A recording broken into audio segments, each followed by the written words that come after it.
Short cuts చెప్తాము, total గా failure అంగీకరిస్తాం. కాబట్టి ఈ రిచ్ మైండ్ సెట్ కి పూర్ మైండ్ సెట్ కి నేను ఒక 10 రకాల ఓకేనా, ఒక 10 రకాల డిఫరెన్స్ ఫాస్ట్ గా చెప్తాను. మనమందరం నేను దీన్ని చూసి నేర్చుకుంటాను. మీరు కూడా నేను చెప్పిన పాయింట్లో ఇప్పటి వరకు మీ మైండ్ సెట్ పూర్ గా ఉంటే, పూర్ మైండ్ సెట్ పీపుల్ విధంగా ఉంటే మీరు ఖచ్చితంగా రిచ్ మైండ్ సెట్ వైపు మారాలి. పూర్ మైండ్ సెట్ ఉన్న పీపుల్ యొక్క మైండ్ సెట్ ఎలా ఉంటుంది, రిచ్ మైండ్ సెట్ పీపుల్ యొక్క మైండ్ సెట్ ఎలా ఉంటుంది అనేది నేను 2 విషయాలు కంపారిజన్ చెప్తాను.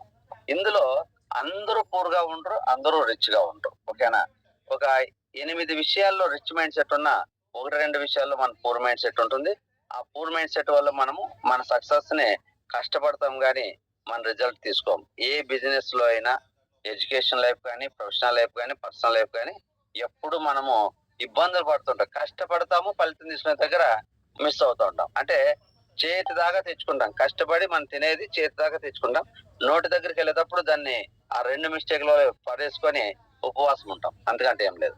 ఆ కంప్లీట్ గా పూర్ మైండ్ సెట్ ఉన్నాడు అసలు ఇంకా ఏం ఆలోచించి ఆ ప్రయత్నమే చేయడు. మనం ప్రయత్నం చేసి ఓడిపోతాము, అసలు అతను ప్రయత్నమే చేయడు. ఉన్న దాంతోనే అడ్జస్ట్ అయ్యి హ్యాపీగా బతికేద్దాం అనుకుంటాడు, రేపటి సంగతి బతికి ఉంటే చూద్దాం అనుకుంటాడు. కాబట్టి మనము మిడిల్ క్లాస్ పీపుల్స్ ఎలా ఉంటారంటే అటు పూర్ మైండ్ సెట్ లో ఉంటారు, రిచ్ మైండ్ సెట్ లో ఉంటారు, మధ్యలో కష్టపడుతూ ఉంటారు. ఒకసారి ఈ రోజు మనం తెలుసుకుందాం పూర్ మైండ్ సెట్ లో ఉన్న పర్సన్ మైండ్ సెట్ ఎలా ఉంటది. ఫస్ట్ పాయింట్ వచ్చేసి టాక్ అబౌట్ అదర్ పీపుల్స్. ఈ పూర్ మైండ్ సెట్ ఉన్న వాళ్ళు ఎప్పుడు ఇతరుల గురించి మాట్లాడుతుంటారు. ఒక 2 ఫ్రెండ్స్ కలిసారనుకోండి, అరే మనం ఎలా కష్టపడదాము, ఏదైనా బిజినెస్ చేద్దామా, మనం ఏదైనా సాధిద్దామా అని ఆలోచించరు. 3 పర్సన్స్ గురించి మాట్లాడతారు. అరే వాడు వేస్ట్ గాడు, వాడు అది దాంట్లో పెట్టి పోగొట్టుకున్నాడంట, దీంట్లో పెట్టాడంట, ఇప్పుడు ఏదో సాధిస్తానని ఇంకోటి చేస్తాడంట అని కష్టపడే వ్యక్తి గురించి బ్యాడ్ గా మాట్లాడుకుంటారు. వీళ్ళు కష్టపడే మైండ్ సెట్ ఉండదు. ఎప్పుడు టైం దొరికితే కాలక్షేపం చేసి టైం వృధా చేసుకుంటారు. కష్టపడేవాడిని చూస్తే వీళ్ళు నిజంగా అంటే వాడిని పిచ్చోడు అనుకుంటారు అనమాట. వాడు ఎదగాలని కోరుకోరు, వీడు ఎప్పుడు ఓడిపోతారా అని చూస్తూ ఉంటారు. అంటే సింపుల్ గా చెప్పాలేదంటే మనం 2, 3, 4 ఫ్రెండ్స్ కలిసినప్పుడు మనము మన గురించి, మన కుటుంబం గురించి, మన బాగోగుల గురించి మనం ఎలా ఎదగాలని ఆలోచన చేయకోకుండా ఇతరుల గురించి హేళన చేసుకుంటూ టైం పాస్ చేస్తున్నారంటే వాళ్ళు పూర్ మైండ్ సెట్ ఉన్న వ్యక్తులు. వాళ్ళు జీవితంలో ఎప్పుడు ఎదగరు. వాళ్ళ తాతలు కోట్లు గడించిన వారైనా వీళ్ళ జీవితంలో అంతా పోగొట్టుకొని రోడ్ల మీద బేకార్. సెకండ్ పాయింట్ వచ్చేసి think more time, need to earn more money. వీళ్ళు ఎలా ఉంటారంటే ఎక్కువ డబ్బులు సంపాదించాలంటే ఎక్కువ సమయం కావాలి. ఎక్కువ డబ్బులు సంపాదించాలంటే ఎక్కువ సమయం కావాలంటారు. అంటే ఒక డ్యూటీ చేస్తూ ఉంటారు, ఒక 20,000 సంపాదించే వ్యక్తి 30,000 సంపాదించాలంటే ఇంకొక 8 గంటలైనా డ్యూటీ చేయాలి కదా అని ఎప్పుడు వర్క్ చేసుకుంటూనే ఉంటారు. ఇంకా జీవితంలో ఏది ఉండదు, హ్యాపీనెస్ ఉండదు, లేదంటే ఫ్యూచర్ గురించి ఆలోచించరు. అప్పటికప్పుడే డబ్బు లేని చోట ఎక్కువ టైం కష్టపడుతూ ఉంటారు. ఏదో డబ్బును సంపాదించేస్తాము, బాగా డబ్బులు సంపాదించాలంటే బాగా కష్టపడాలనే మైండ్ సెట్ తో ఉంటారు. బాగా డబ్బులు సంపాదించంటే బాగా కష్టపడడం, ఎక్కువ టైం కష్టపడడం కాదు, తక్కువ టైంలో ఎక్కువ మనీని ఎర్న్ చేయాలంటే మనం వర్క్ ని ఎలా చేయాలని ఆలోచించాలి. మరి అదే రిచ్ మైండ్ సెట్ ఉన్నవారు think more ideas, need to more money. అంటే నేను 8 గంటలు డ్యూటీ చేస్తున్నాను, నాకు 20,000 శాలరీ వస్తుంది, నాకు 30,000 శాలరీ రావాలంటే నేను ఏమి నేర్చుకోవాలి, ఓకేనా, నేను ఏమి మారాలి, నేను 8 అవర్స్ లో 30,000 ఎలా సంపాదించాలి, నా వర్కింగ్ అవర్స్ వాల్యూని ఎలా పెంచుకోవాలి అని ఆలోచిస్తారు. సపోజ్ పూర్ మైండ్ సెట్ ఉన్న వాళ్ళు ఒక జాబ్ చేస్తుంటారు, ఒక ఎంప్లాయీగా. సపోజ్ ఒక ఆఫీసర్ లేదా ఎగ్జిక్యూటివ్ పొజిషన్ లో ఉంటారు. అతని శాలరీ యావరేజ్ 50,000 వస్తుంది. అతను నెక్స్ట్ లెవెల్ వెళ్తే ఒక అసిస్టెంట్ మేనేజర్, నెక్స్ట్ ప్రమోషన్ కి వెళ్తే అతని శాలరీ ఒక 80,000 అవుతుంది. కానీ నెక్స్ట్ లెవెల్ కి వెళ్ళాలని ఆలోచించడు, దాని నెక్స్ట్ లెవెల్ కి వెళ్ళడానికి ఏది నేర్చుకునే ప్రయత్నం చేయడు. ఉన్న టైంలో, ఉన్న పొజిషన్ లోనే ఎక్కువ టైం కష్టపడుతూ ఉంటాడు. కానీ ఎవరైతే రిచ్ మైండ్ సెట్ ఉంటారో, నేను ఒక ఎగ్జిక్యూటివ్ గా నాకు 50,000 వస్తుంది, 80,000 రావాలంటే నేను నెక్స్ట్ ప్రమోట్ అవ్వాలి, అసిస్టెంట్ మేనేజర్ అవ్వాలి. అసిస్టెంట్ మేనేజర్ అవ్వాలంటే నా బిహేవియర్ మార్చుకోవాలా, అంటే నా తెలివితేటలు మార్చుకోవాలా, నేను వర్క్ చేసే విధానం మార్చుకోవాలా, స్మార్ట్ గా వర్క్ అంటే నేను ఎక్కువ టైం చేస్తున్న వర్క్ ని తక్కువ టైంకి ఎలా తగ్గించుకోవాలి, ఓకేనా, వీటి కోసం ఇంకా నేను ఏమన్నా చేంజ్ అవ్వాలా అని ఆలోచించి తక్కువ టైంలో ఎక్కువ రిజల్ట్ ఇవ్వడానికి ఆలోచిస్తాడు. 8 అవర్స్ దాటినాడు, 8 అవర్స్ లోనే 80,000 ఎలా సంపాదించాలని ఆలోచిస్తాడు. అవసరమైతే అలా యత్నం చేస్తున్న పీపుల్ దగ్గర సలహాలు తీసుకొని ఆ సలహా అనుగుణంగా మారి 8 అవర్స్ లోనే ఎక్కువ ఇన్కమ్ ఎలా సంపాదించాలని ఆలోచించడం రిచ్ మైండ్ సెట్ అన్నమాట. ఇప్పుడు చాలా మంది 10,000 15,000 సంపాదిస్తున్న వాళ్ళు, అయ్యా ₹1,00,000 రోజుకి 8 గంటలు కష్టపడితే వెస్టేజ్ లో ₹1,00,000 తీసుకోవచ్చు అంటే, అయ్యో కాదండి, నేను పొద్దుట నుంచి రాత్రి దాకా అస్సలు ఖాళీగా ఉండను సార్. పొద్దున్నే డ్యూటీకి వెళ్తాను, వచ్చిన తర్వాత ఇన్సూరెన్స్లు చేస్తాను, ఆ తర్వాత వేరే వర్క్ షాప్లు చేస్తాను, ఆ తర్వాత రాత్రి వర్క్ చేస్తాను, ఓ పేపర్లు వేస్తాను, పాల ప్యాకెట్లు వేస్తాను అని 100 పనులు చెప్తారు. నేను చాలా బిజీ, అస్సలు వెస్టేజ్ చేయడానికి టైం ఉండదంట. అయ్యా నువ్వు వెస్టేజ్ చేయకుండా మొత్తం పొద్దున్న నుంచి 16 అవర్స్ చేసి నువ్వేం సంపాదిస్తున్నావు అంటే, నేను 25,000 సంపాదిస్తున్నా సార్ అంటాడు. చూడండి, అంటే ఆ మైండ్ సెట్ ఎలా ఉందంటే, ఎక్కువ డబ్బులు సంపాదించాలంటే ఎక్కువ టైం కావాలి, నేను ఆల్రెడీ ఎక్కువ టైం కష్టపడుతున్నాను, నాకు ఇంక టైం లేదు అని చెప్తారు. మనం అదే రిచ్ మైండ్ సెట్ ఉన్న వ్యక్తి ఏం చేస్తాడంటే, వెస్టేజా ఏంటది, దాంట్లో మనీ ఎలా వస్తుంది, ఎన్ని గంటలు కష్టపడితే ఎలా వస్తుంది, ఓకేనా, ఇందులో తక్కువ టైంలో ఎక్కువ మనీ ఎర్న్ చేయాలంటే టీం పెరగాలి, టీం పెరగాలంటే నేను ఏం నేర్చుకోవాలి, ఓకేనా. చూడండి, ఇలా ఆలోచించి వెస్టేజ్ ప్రయారిటీ ఇస్తారు. ఎవరైతే వెస్టేజ్ ప్రయారిటీ ఇవ్వకుండా వాళ్ళు చేస్తున్న చిన్న చిన్న పనులకే ప్రయారిటీ ఇస్తున్నారంటే వాళ్ళ పూర్ మైండ్ సెట్. వాళ్ళ మైండ్ సెట్ మనం మార్చుకుంటే గానీ వెస్టేజ్ లో సక్సెస్ అవ్వలేరు, ఓకేనా. ఎవరైతే రిచ్ మైండ్ సెట్ ఉంటారో వెంటనే దీంట్లో ఉన్న ప్లాన్ గానీ బెనిఫిట్స్ గానీ ఆలోచించి ఇమ్మీడియట్ గా వర్క్ చేసుకొని అన్ని అనుకున్న సాధిస్తారు. మరి మనము వెస్టేజ్ ప్రయారిటీ ఇస్తున్నాము అంటే రిచ్ మైండ్ సెట్ ఉన్నట్ట. వెస్టేజ్ ప్రయారిటీ లాస్ట్ లో ఇచ్చాము, ఫస్ట్ బయట అన్ని పనులకి ఇచ్చామంటే మన పూర్ మైండ్ సెట్. మన జీవితంలో మనల్ని ఎవడు మార్చలేడు. మన జీవితం అంతా ఇంకా రాత్రి పోగలు ఒకటే కష్టమే ఉంటది, ఓకేనా. మూడో పాయింట్ చూద్దాం. మరి ఏంటి రిచ్ మైండ్ సెట్ అంటే, person talk fast without thinking. ఎవరైనా చూడండి తొందరగా మాట్లాడేస్తూ ఉంటారు, మంచి చెడు గురించి ఆలోచించరు, రిజల్ట్స్ గురించి ఆలోచించరు, నేను ఇలా చేస్తే ఏమవుతుంది, దాని ప్రతిఫలం ఎలా ఉంటుందని అస్సలు ఆలోచించకుండా తొందరగానే వేస్తూ ఉంటారు. మరి దాన్ని సమర్థించుకుంటారు, నా బిహేవియర్ ఇలాను, నేను తొందరగా అంటా ఉంటాను, మీరు ఏం ఫీల్ అవ్వద్దని కూడా చెప్తా ఉంటారు మళ్ళీ వచ్చి, ఓకేనా. వాళ్ళు చేసేది తప్పు, దాన్ని మళ్ళీ సమర్థించుకోవడం, ఓకేనా. నాకు కొద్ది కోపం ఎక్కువ, కోపం వచ్చినప్పుడు నేను ఏం మాట్లాడుతానో నాకే తెలియదు, ఓకేనా. అదొక గ్రేట్ గా ఒక క్వాలిటీగా చెప్పుకుంటారు. కానీ గ్రేట్ క్వాలిటీగా చెప్పుకోవడం వల్ల ఏమందంటే వాళ్ళని వాళ్ళే మోసం చేసుకున్నట్టు. కోపం వచ్చినప్పుడు ఏది పడితే అది మాట్లాడితే జనాల్ని, మనకున్న వ్యక్తులను కోల్పోతాము, వ్యక్తులు కోల్పోతే సంపదను కోల్పోతాము, సంపదను కోల్పోతే మనశ్శాంతిని కోల్పోతాము, లాస్ట్ కి ఆరోగ్యాన్ని కోల్పోతాము, సర్వనాశనం అవుతాం. అంతకంటే ఏం లేదు. పూర్ మైండ్ సెట్ లో ఉండి ఏది పడితే అది తొందరపడి మాట్లాడడం మనం నాశనమే. మరి మనం జీవితంలో ఎదగాలి, ఇతరులను ఆరోగ్యాన్ని కాపాడుకోవాలి, మనశ్శాంతిని పొందాలి, సంపదను నిలబెట్టుకోవాలి, వ్యక్తులు నిలబెట్టుకోవాలంటే ఏ పని చేసినా ఆలోచించి చేయాలి. మరి ఎవరైతే రిచ్ మైండ్ సెట్ లో ఉంటారో వాళ్ళు ఆలోచన లేకుండా తొందరపడి ఏది మాట్లాడరు, తొందరపడి ఏది పనులు చేయరు. వాళ్ళు ఎంతసేపు ఫాస్ట్ గా అనవసరం మాట్లాడకుండా పనుల మీద దృష్టి పెడతారు. వీళ్ళు మాటల మీద దృష్టి పెడతారు, మాటలు కోటలు దాటుతాయి పూర్ మైండ్ సెట్ ఉన్న వాళ్ళు, పనులు చూస్తే జీరో. మరి రిచ్ మైండ్ సెట్ ఉన్న వాళ్ళు తక్కువగా మాట్లాడతారు, ఎక్కువగా పని చేస్తారు. గుర్తుపెట్టుకోండి, మనం ఎక్కువగా మాట్లాడి తక్కువ పని చేస్తున్నామంటే మనం మారాలి, మారకపోతే జీవితంలో ఎక్కడా ఎదగం. మనం ఎక్కువగా అంటే తక్కువగా మాట్లాడి ఎక్కువగా పని చేస్తున్నాం అంటే you are the super rich mindset. So you are the rich person అవడానికి కూడా అవకాశం ఉంటుంది, బెస్ట్ పర్సన్, ఓకే. కాబట్టి మనము తక్కువగా మాట్లాడదామా ఎక్కువగా మాట్లాడుతున్నామా అంటే, ఎక్కువగా మాట్లాడుతుంటే తక్కువగా పనిచేసి దాన్ని అవాయిడ్ చేసి ఇక నుంచి మనం తక్కువగా మాట్లాడుతూ ఎక్కువగా పనిచేసే విధానం మీద ఫోకస్ చేస్తే మనం రిచ్ మైండ్ సెట్ గా మారుతాం, ఆ తర్వాత రిచ్ పర్సన్ గా మారుతాం. ఇంకా ఫోర్త్ వచ్చేసి మనకి person focus on problems. Poor mind set ఉన్న వాళ్ళు ఏం చేస్తారంటే వాళ్ళు ఎప్పుడు దృష్టి అంతా ఫోకస్ అంతా ప్రాబ్లమ్స్ మీదే. వెస్టేజ్ చేద్దామంటే వాళ్ళు ఫస్ట్ ఫోకస్ చేసేది ఏంటంటే రేటు ఎక్కువ, స్టాక్ పాయింట్లు అందుబాటులో లేవు. అరే 500 ప్రోడక్ట్లు ఉన్నాయంటే ఇందులో కందిపప్పు, శనగపప్పు, చక్కెర లేదు. షాపు మా ఇంటి దగ్గర లేదు.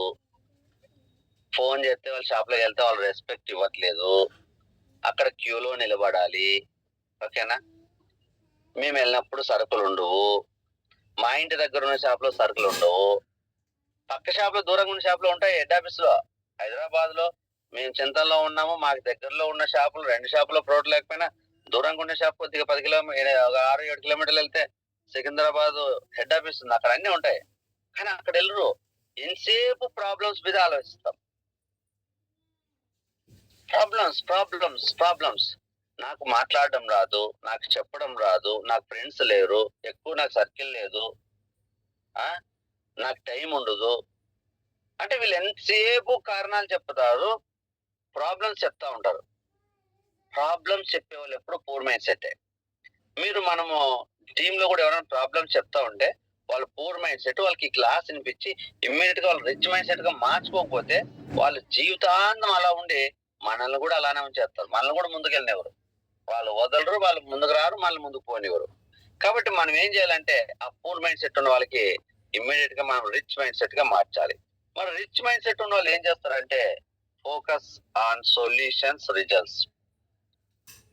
వాళ్ళు ప్రాబ్లం ఆలోచించరు. వెస్టేజ్ లో ఫ్యూచర్ ఉందా లేదా. నేను ఒకటే చెప్తాను, ఇక్కడ ప్రొడక్ట్ వాడి రిజల్ట్స్ వస్తే మేము వెస్టేజ్ చేస్తామంటారు. అది పూర్ మైండ్ సెట్. వెస్టేజ్ వాడితే రిజల్ట్స్ వచ్చేది ఏంటి? ఇది high quality products, international quality, Indian price కి ఇస్తున్నారు. ఇవి వాడుకుంటే ఆరోగ్యానికి మంచిది. నువ్వు సప్లిమెంట్ వాడిన రిజల్ట్స్ రాదు. ముందు ఇంట్లో వాడే డైలీ నీడ్స్ వాడుకొని ఆరోగ్యాన్ని కాపాడుకొని దీంట్లో నాలెడ్జ్ పెంచుకుంటూ వాటిని సప్లిమెంట్ కూడా ఉపయోగించుకొని ఇంకొద్దిగా ఆరోగ్యాన్ని మెరుగుపరుచుకుంటూ నీ ఫ్యూచర్ ఎక్కడున్నావో కాదు ఎక్కడ ఎదగాలనేది ఆలోచన పెట్టుకొని ప్యాసివ్ ఇన్కమ్ కింద, నామినీ ఫెసిలిటీ మీద, 3 జనరేషన్ ఇన్కమ్ మీద, టైం ఫ్రీడమ్, మనీ ఫ్రీడమ్ ఇవన్నీ ఉపయోగించుకోవాలంటే నేను ఏం నేర్చుకోవాలి, ఎలా వర్క్ చేయాలి, నేను ఎలా వర్క్ చేస్తే నాకు ఇన్కమ్ ఎలా వస్తుందని ఆలోచిస్తారు. ప్రాబ్లమ్స్ చెప్పరు. నేను జాయిన్ అయ్యి డిసైడ్ అయినప్పటి నుంచి ఈ రోజు దాకా నాకు ఏ ప్రాబ్లం, నేను స్టాక్ పాయింట్ గురించి మాట్లాడలేదు, ప్రొడక్ట్ గురించి మాట్లాడలేదు, జనాల గురించి మాట్లాడలేదు. అసలు నా దగ్గర నేను ఎవరి దగ్గర మాట్లాడినట్టు విని ఉండరు. ఎవరన్నా నాకు ఇలాంటి కారణాలు చెప్పినా కూడా వెంటనే నాకు ఆల్టర్నేటివ్ సొల్యూషన్ చెప్తానే గానీ నాకు ఇది వెస్టేజ్ లో ప్రాబ్లం అని ఇప్పటిదాకా నా నిద్రలో కూడా నాకు ఆలోచన రాదు. నేను ఆలోచించేది ఒక్కటే, ఇందులో ఒక 10 లక్షల నుంచి 20 లక్షలు ఇన్కమ్ ఎలా తీసుకోవాలి. ఎందుకంటే నేను చేసే జాబులో ఎంత ఆలోచించిన ఆప్షన్ లేదు. ఇందులో 20 లక్షలు కాదు 30 లక్షలు కూడా తీసుకోవచ్చు. నేను పడిన కష్టం నెక్స్ట్ జనరేషన్ కి ఎలా ఉపయోగపడాలి, నామినీకి ఎలా ఉపయోగపడాలి, మన కుటుంబాన్ని ఎలా సెక్యూరిటీ లైఫ్ లో ఉంచాలి, నేను ఉన్నప్పుడు లేనప్పుడు కూడా నా కుటుంబం హ్యాపీగా ఉండాలంటే నాకున్న ఒకే ఆప్షన్ వెస్టేజ్. కాబట్టి వెస్టేజ్ లో నేను ఎలా వర్క్ చేయాలి, ఎలా రిజల్ట్స్ తీసుకోవాలి, ప్రాబ్లమ్స్ అన్ని నేను పక్కన పెట్టేస్తా. ఇక్కడ ప్రోడక్ట్ లేకపోతే ప్రోడక్ట్ దొరకే దగ్గర వెళ్ళి తెచ్చుకుంటా. లేని ప్రోడక్ట్ గురించి ఆలోచించి ఉన్ని ప్రోడక్ట్లు వాడుకొని నేను ఎలా వర్క్ చేయాలంటారు. కాబట్టి కూర్చుంటాను. 18 దాకా వెయిట్ చేయరు. 14 లోపలే నార్మల్ సర్టిఫికేట్ కూడా వేసి అసలు స్టాక్ పాయింట్ వైపు వెళ్ళి టెన్షన్ పడరు. అలాగే టీం వర్క్ కూడా ఎలా చేస్తారంటే ఆల్మోస్ట్ ప్రీ ప్రోడక్ట్ అయిపోయే లోపే మనం క్వాలిఫై అయ్యే విధంగా టార్గెట్ పెట్టుకొని ఈ 2వ తారీఖు నుంచి 18వ తారీఖు దాకా బాగా సీరియస్ గా వర్క్ చేస్తారు. రిస్క్ తీసుకుంటారు. ఎందుకు? గెలవడం కోసం రిస్క్ తీసుకుంటారు. ఓడిపోతున్నానని రిస్క్ తీసుకోరు. గెలవడం కోసం 18, 20 తారీఖులోనే కొట్టుపడేసి క్వాలిఫై అయ్యి ఆ 20 తారీఖు నుంచి మళ్ళీ మంత్ ఎండింగ్ దాకా హ్యాపీగా టీమ్ ని డెవలప్ చేసుకుంటూ ట్రైనింగ్ ఇచ్చుకుంటూ నెక్స్ట్ మంత్ ప్రిపేర్ చేసుకుంటారు. అక్కడ రిస్క్ తీసుకుంటారు, ఇక్కడ రిస్క్ తీసుకుంటారు. కానీ పూర్ పీపుల్ ఎలా ఉంటారు? పూర్ మైండ్ సెట్ ఉన్న వాళ్ళు ఓడిపోయే ముందు తీసుకుంటారు. మరి రిచ్ మైండ్ సెట్ గెలవడం కోసం రిస్క్ తీసుకొని ముందు గెలిచి సక్సెస్ ఎంజాయ్ చేస్తారు. ఓకేనా? కాబట్టి మనం ఏ కేటగిరీలో ఉన్నామో చూసుకోవాలి. ఇంకా పూర్ మైండ్ సెట్ ఉన్న వాళ్ళు ఏం చేస్తారంటే people importance given to money and sacrifice. డబ్బు కోసం టైం వదిలేస్తారు. డబ్బు కోసం టైం లాస్ చేసుకుంటారు. 10 రూపాయలు వస్తుందంటే 10 గంటలు కూడా ఒకసారి రోజు టైం వేస్ట్ చేసుకునే వాళ్ళు ఉంటారు. ఓకేనా? సపోజ్ చెప్పాలంటే ఒక బస్సులో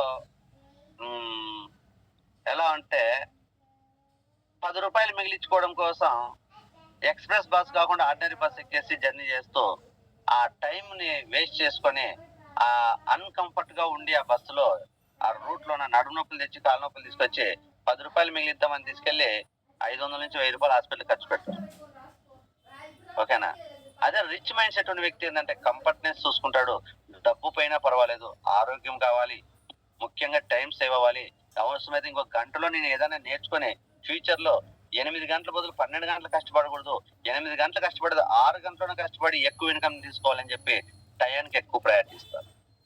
మనం టయానికి ఎక్కువ ప్రయారిటీ ఇస్తున్నామా, డబ్బుకి ఎక్కువ ప్రయారిటీ ఇస్తున్నామా? డబ్బుకి ఎక్కువ ప్రయారిటీ ఇస్తున్నామంటే పూర్ మైండ్ సెట్. ఓకే, అలాగే టైంకి ఎక్కువ ప్రయారిటీ ఇచ్చి డబ్బును అవసరమైతే సాక్రిఫైస్, టైం కోసం డబ్బును ఖర్చు పెట్టే విధంగా ఉంటే మనం రిచ్ మైండ్ సెట్ ఉంటాం. మనం టైం కోసం ప్రయారిటీ ఇస్తే రిచ్ పర్సన్ గా మారుతాం.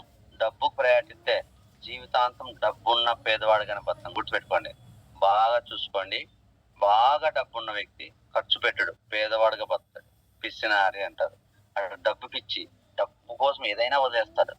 డబ్బు ఉంటది కానీ అనుభవించడు. కానీ రిచ్ మైండ్ సెట్ ఉన్న వ్యక్తి తనకు కావలసినంత ఉంటే చాలు, రేపు మళ్ళీ కష్టపడి సంపాదించుకోవడం, ఈ రోజు అనిపించాలని మంచిగా డ్రెస్ వేసుకోవడం, మంచిగా తినడం, మంచిగా ఫ్యామిలీతో టైం స్పెండ్ చేయడం, అవన్నీ ఉంటాయి. అదే బాగా డబ్బు ఉన్నాడు, మంచి బట్ట కట్టడు, మంచి తిండి తిండు, ఏది సుఖాన్ని అనిపించు, డబ్బుని నెత్తినేసుకొని పోడు, ఫైనల్ గా డబ్బున్న పేదవాడుగా బతాడు. ఓకేనా?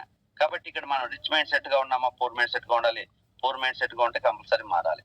పూర్ మైండ్ సెట్ ఉన్న వ్యక్తి did not have learning attitude with others. ఇతరుల దగ్గర నుంచి నేర్చుకోవడానికి ఎప్పుడు ఇష్టపడ్డు. పూర్ మైండ్ సెట్ ఉన్న వ్యక్తి అంతా నాదే కరెక్ట్, నాకు తెలిసిందే కరెక్ట్, నువ్వు నాకు చెప్తే అనేది ఏంటి? ఎదుటి వాళ్ళు ఏదైనా చెప్పిన వాళ్ళని, ఎదురు మాట్లాడే వాళ్ళని రిసీవ్ చేసుకో. అలా వ్యక్తులు పోగొట్టుకుంటారు. ఏది వీళ్ళు నేర్చుకునే ప్రయత్నం చేయరు, జీవితంలో ఎప్పుడు ఎదగరు. నేర్చుకోవడానికి ప్రయారిటీ ఇవ్వని వ్యక్తి జీవితంలో ఆ రోజే అన్ని ఎదుగుదల చచ్చిపోయినట్టే. ఏ రోజు మనకంతా తెలుసు, ఇంకా నేను నేర్చుకునేది లేదు అనుకుంటాడో ఆ రోజు కాదు చచ్చిపోయినట్టే అంట. భౌతికంగా కాదు, యాక్చువల్ గా రియల్ గా ఎదుగుదల పరంగా చూసుకుంటే చచ్చిపోయినట్టే. కాబట్టి రిచ్ మైండ్ సెట్ ఉన్న వ్యక్తి ఇతరుల దగ్గర నుంచి నేర్చుకోవడానికి ఇష్టపడతాడు. నేర్చుకునే లర్నింగ్ యాటిట్యూడ్ ఉంటుంది. తనకంటే చిన్న వారి దగ్గర, తనకంటే కింద స్థాయిలో ఉన్న వాళ్ళ దగ్గర కూడా నేర్చుకునే ప్రయత్నం చేస్తాడు. ఎవరు ఏది చెప్పినా ఫస్ట్ విని అందులో ఉన్న మంచిని తీసుకుంటారు. మరి మనం అంతా నాకు తెలుసు అనుకుంటున్నామా? ఇంకా తెలుసుకునే ప్రయత్నం చేస్తున్నాం. అంతా నాకు తెలుసు అనుకున్నామంటే ఆ లైఫ్ ఆర్ క్లోజ్. మరి ఇంకా ఏదన్నా నేను ఎవరు చెప్పినా నేర్చుకుంటాను, చిన్నోడు చెప్పినా పెద్దవాడు చెప్పినా నాకు మంచి విషయం అనిపిస్తే ఫస్ట్ విని అర్థం చేసుకొని మంచిని స్వీకరిస్తాను అనుకుంటే మనం ఎదగడానికి అవకాశం ఉంటుంది. ఇంకా 10వ విషయం వస్తే రైట్, ఇంకా 10వ విషయం వస్తే పూర్ మైండ్ సెట్ ఉన్నవారు people cannot agree the failure and push on others. వీళ్ళు ఎప్పుడు ఫెయిల్యూర్ అయితే ఇది నా వల్ల జరిగిందని సస్సేమిరు పురాణం పోయినా కూడా ఒప్పుకోరు. చూడండి, వెస్టేజ్ లో వాళ్ళు ఎవరన్నా ఎదుగుదల లేకుండా అక్కడ ఉన్నారు అనుకోండి, వాళ్ళు ఏం చెప్తారంటే, ఏం చేస్తామండి, నా పైన ఒక పనికి మనోడు ఉన్నాడు, వాడు ఏది సపోర్ట్ చేయడు, ఎక్కలేని దరిద్రులంతా నా టీంలోనే ఉన్నారు, ఒక్కడో సరైనోడు దొరకలేదు నాకు, నేనే అంతా పైనోడు భారం నేనే మోస్తున్నా, కిందోడు భారం నేనే మోస్తున్నా అన్నట్టు ఫీల్ అవుతారు. ఓకేనా? ఫెయిల్యూర్ అయితే నా పైనోడు దెబ్బేశాడు, ఆడు సపోర్ట్ చేయలేదు, కిందోడు పని చేయలేదు అని చెప్తారు. సక్సెస్ అయ్యారనుకో ఇంకా నేనే కింగ్. ఓకేనా?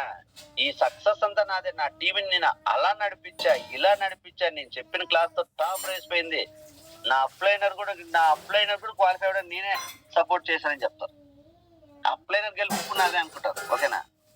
ఎవరైతే వాళ్ళ యొక్క ఫెయిల్యూర్స్ ని ఇతరుల మీద పుష్ చేయడానికి ట్రై చేస్తారో వాళ్ళు పూర్ మైండ్ సెట్. వాళ్ళ జీవితంలో నేర్చుకోరు. ఫెయిల్యూర్స్ అనేవి సక్సెస్ వల్ల మనం నేర్చుకునేది ఏముండదంట. ఓకేనా? ఫెయిల్యూర్స్ చాలా జీవితంలో చాలా నేర్పిస్తుంది. ఎన్ని ఫెయిల్యూర్స్ వస్తే అన్ని అనుభవాలు మనకు వస్తాయి. మరి ఆ ఫెయిల్యూర్ ని అంగీకరించకపోతే నువ్వు అనుభవం ఎలా వస్తుంది? రియల్ గా నేను ఈ మంత్ ఎందుకు క్వాలిఫై అవ్వలేకపోయాను, ఇది నిజంగా నా ఫెయిల్యూరే, లేదా నా టీము వెనక్కి వెళ్తుందంటే నా ఫెయిల్యూర్ అని అనుకున్న ఒక మొనగాడు ఎవరైనా ఉన్నారా? నా టీం వెనక్కి పోవడానికి నేనే కారణం అని చెప్పే మునగాడు ఎవరైనా ఉంటే ఒక్కసారి వినని చెప్తున్నా. కానీ నేను 100% అనుకుంటాను, ఈ రోజు నా టీం ఎక్కడ ఇబ్బంది పడినా దానికి కారణం నేనే అంటాను. 100% ఈ రోజు నా టీం అక్కడ ఇన్యాక్టివ్ అయింది, డియాక్టివ్ లో ఉన్నారంటే నిజంగా దానికి కారణం నేనే. ఎందుకంటే నేను నా టీంకి అందుబాటులో లేకపోవడం, నాకు వస్తున్న ప్రాబ్లమ్స్ నేను ఎదిరించలేకపోవడం, నేను కూడా నలుగురితో సమానంగా సాకులు చెప్పడం, ప్రాబ్లమ్స్ అని. ఈ రోజు నా టీం పోయింది, లేదా నా టీం ఎక్కడైనా డల్ అయింది, నా టీంలో ఇన్కమ్ లెవెల్స్ పెరగట్లేదు, పెయిన్ లెవెల్స్ పెరగట్లేదు అంటే దానికి కారణం నేనే ఎక్కువగా అనుకుంటాను. నేనే మారాలి అనుకుంటాను కాబట్టి నేనే కొత్త క్లాసులు నేర్చుకుంటాను, కొత్తగా ఆలోచించి ఎలా టీం గెలిపించాలి. నా టీంలో నిన్ను చెప్పాను నేను.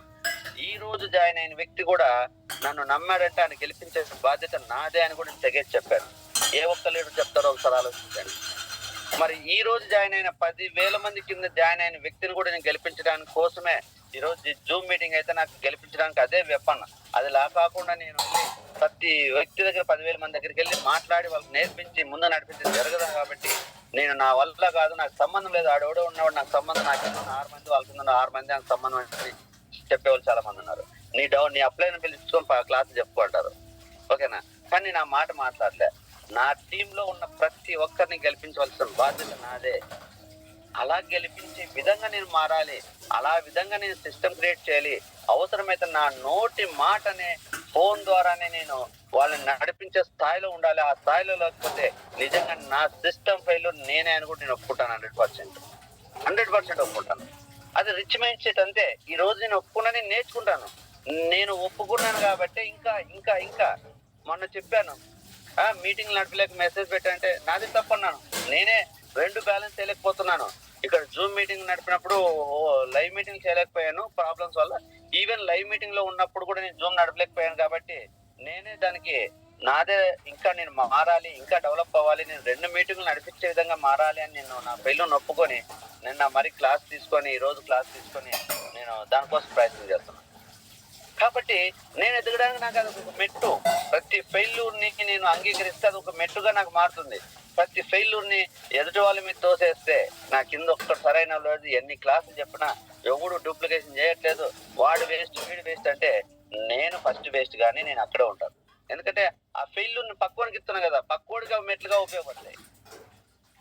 Every failure should be change as stepping stone. మనం ఎప్పుడైనా ప్రతి ఫెయిల్యూర్ ఒక మెట్టుగా మార్చుకుంటే అది నేను అంగీకరిస్తే అది నాకు మెట్టుగా మారుతుంది. నాది కాదు పక్కనోడు అంటే వాడికి మెట్టుగా మారుతుంది. వాడు మెట్టుగా మారితే ఆ మెట్లన్నీ ఒక్కొక్కటి ఎక్కేసాడు సక్సెస్ అనుకుంటాడు. ఎప్పుడు నేను పక్కని తోస్తున్నానంటే నేను నా సక్సెస్ ని పక్కోడికి తోస్తున్నాను. అది గుర్తుపెట్టుకోవాలి. కాబట్టి లీడర్, రిచ్ మైండ్ సెట్ ఉన్న వ్యక్తి ఎప్పుడు నేను ఇంకా ఎలా చేయాలి, ఎవరికి నా వల్ల జరిగింది, దీనికి నేనేం మారాలి, నా టీంకి ఇంకా ఏం నాలెడ్జ్ ఇవ్వాలి, నా టీంని ఎలా మార్చుకోవాలని ఆలోచిస్తే రిచ్ మైండ్ సెట్ అంటారు. మరి ఈ 10 పాయింట్స్ కనుక ప్రతి ఒక్కరు మైండ్ లో పెట్టుకొని నేను చెప్పినప్పుడు ఇతరుల గురించి మాట్లాడుతున్నామా, మన గురించి మాట్లాడుతున్నామా? అలాగే టైంని